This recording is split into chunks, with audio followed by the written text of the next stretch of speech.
আমি এক জানাজায় ছিলাম একবার, বাপের জানাজা ছেলে পড়াইতেছিল, কিন্তু আল্লাহু আকবার বলতে পারতেছিল না, কান্নারে কানতে। ছেলে আলেম ছিল, কানতে কানতে কানতে কানতে বাপের জানাজা ছেলে পড়ানো, বোঝেন না, আল্লাহু আকবার বলতে পারতেছিল না, কান্নায় ভাঙ্গা পড়তেছিল।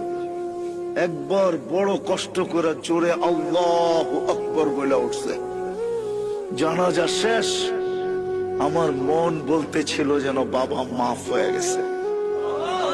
আমি সাথীদেরকে বলতেছিলাম যে আমি জানি না, আমার মন বলে এই বাবাকে আল্লাহ শাস্তি দিবে না। ছেলে আলেম, কলিজার টুকরা নিয়ে গেছে, ঠিক না? বাপ কি কলিজার টুকরা না? মাথার তাজ না? চোখের মণি না? আজকে সমাজে নাও হইতে পারে, কিন্তু একদিন তো বাপ এটাই ছিল, ঠিক না? নিয়ে গেছে যিনি, তার বিরুদ্ধে যাওয়া উচিত ছিল, কিন্তু ছেলে কান্না ধৈরা কানসেল বটে, কিন্তু কান্না ধৈরা শেষমেশ কি বলছে? আল্লাহু আকবার, মালিক তুই বড়। এই যে বড়ত্বের স্বীকারোক্তি দিছে, আমার মনে হয় এই স্বীকারোক্তিতেই বাপের মাফ হয়ে গেছে।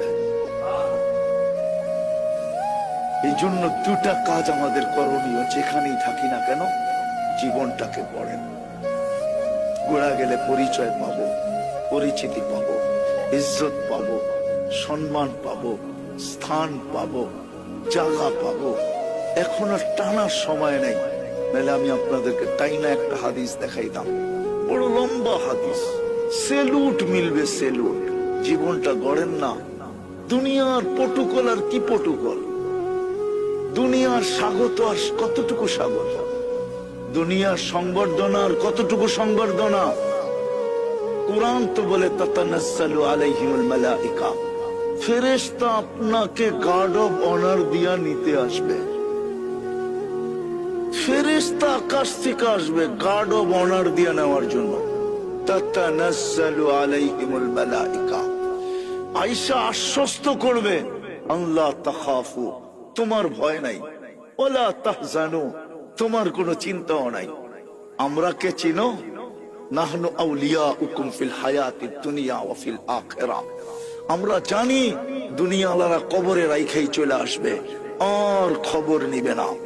আছে এখানে লোক আছে, বাপকে কবর দেওয়ার পরে আজ পর্যন্ত সুযোগ হয় না একবার বাপের কবরের পাশে দাঁড়ানো। দুনিয়াওয়ালারা কবর দিয়ে চলে আসবে, সঙ্গ দিবে না।